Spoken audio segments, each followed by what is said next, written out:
If you've been knocking down ant mounds in your yard and watching two more show up a week later, I need you to hear this. You are not losing to the ants. You are losing to your own soil. Killing a mound doesn't remove an ant problem. It relocates one. And until you change the thing that invited them in, you'll be doing this every single spring for as long as you own the property. Today, I'm giving you the 3 steps that ended this in my yard for good. Before we get into it, if you garden in the South and you're tired of advice that only works for 2 weeks, hit subscribe and turn on the bell. That's the whole channel. Real fixes, tested in real dirt, in real heat. It's free, it takes 1 second, and it tells me to keep making these. Here's what took me 3 seasons to figure out. When I bought this place, the yard was a blank lot. No trees, no beds, nothing but full sun and bare ground. And within 1 summer, I had mounds everywhere. I couldn't walk out barefoot. I couldn't kneel down to weed without checking the ground first. So I did what everybody does. I found the mound, I drenched it, I moved on. And the colony would just be gone, not dead, gone. 2 weeks later, there'd be a new one 8 feet away and usually a second one behind it. That's when it clicked.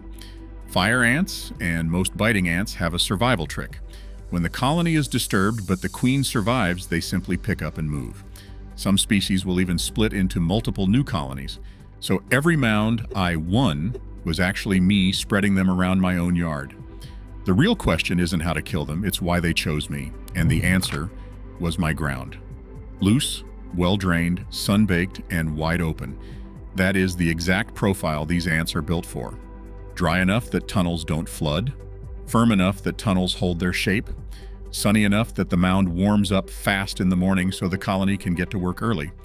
If your yard is mostly open turf over sandy or compacted, fast-drying soil, you don't have an ant problem. You have prime real estate, and word has gotten out.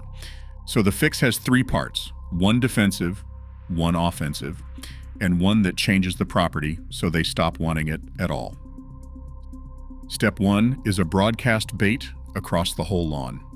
Not a mound treatment, not a drench. A bait spread thin across everything using a handheld or push spreader. Here's why this beats spot treating. Foraging workers cover a lot of ground looking for food, and they don't respect your property line. When you broadcast a bait, those scouts pick it up wherever they find it and carry it home, including back to colonies you never spotted and colonies that haven't moved in yet. You're not killing what you can see, you're poisoning the whole neighborhood's supply chain. 3 rules, and these matter more than the product you pick. 1. Apply when they're actively foraging. Not the hottest part of the day, not overnight, mid-morning or the hour before sunset, when the surface temperature is comfortable to the back of your hand. If the ground is too hot or too cold, they're not out, and your bait just sits there degrading. 2. Dry ground, dry forecast. Bait is basically corn grit soaked in oil, and the oil is what carries the active ingredient. Wet it down, and it goes rancid, and ants won't touch rancid bait. Don't irrigate for a day or 2 after, and don't apply with rain coming. 3. Buy fresh and use it fast. Bait doesn't have the shelf life granules do. That half-full bag in the garage from 2 years ago is why the last application didn't work. Timing. Your first application goes down in late winter or very early spring, right as things wake up. Most people need a second in early summer. If you're deep south with a long season, add 1 in fall. That's it. 2 or 3 passes a year. No defense is perfect. Some colony will slip through or wander in from the neighbor's yard, and you'll find a fresh mound. That's step 2, individual mound treatment. Once a week, walk your yard. Morning is best, mounds are most obvious and most active before the heat sets in. When you find one, treat that specific mound and move on. 2 things I want you to understand here. First, do not stomp it, do not rake it, do not stir it up before you treat. The second that colony feels vibration, the workers start moving the queen. Walk up softly, treat the ground a few inches out from the mound, and leave. If she doesn't get the signal, she doesn't run. Second, and this is where people quit too early, a bait is not a knockdown. You are not going to see a dead mound tomorrow.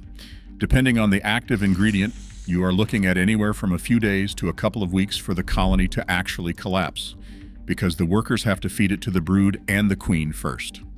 Slow is the point. Anything that kills the workers on contact never reaches her, and a live queen means a new mound. So treat it, mark it in your head, and check it in 10 days.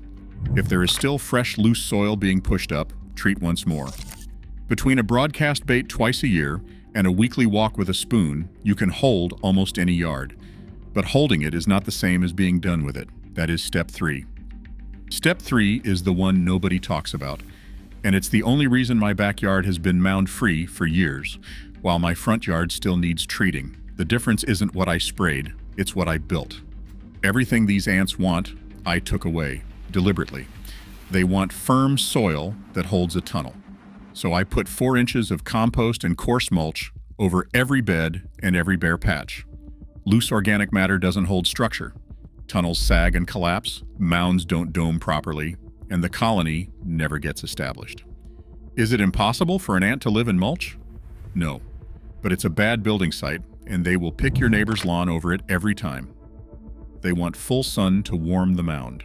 So I planted for shade, perimeter beds, small trees, edible landscaping around the whole fence line. Shaded, cooler ground is measurably less attractive to fire ants. They want it dry.